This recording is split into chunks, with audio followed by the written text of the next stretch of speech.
আসসালামু আলাইকুম। আমি রিফাত রশিদ বৈষম্য বিরোধী ছাত্র আন্দোলন থেকে বলছি।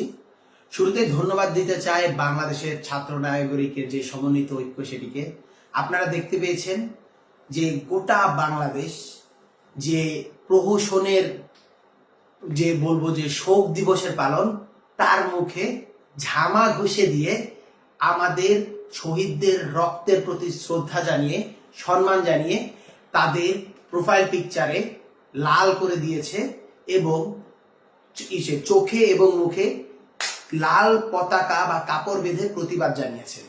স্পষ্টভাবেই একটা বার্তা দেয়া হয়েছে যে এই ধরনের মাছের কান্না, কুমিরের কান্না আমরা মানি না।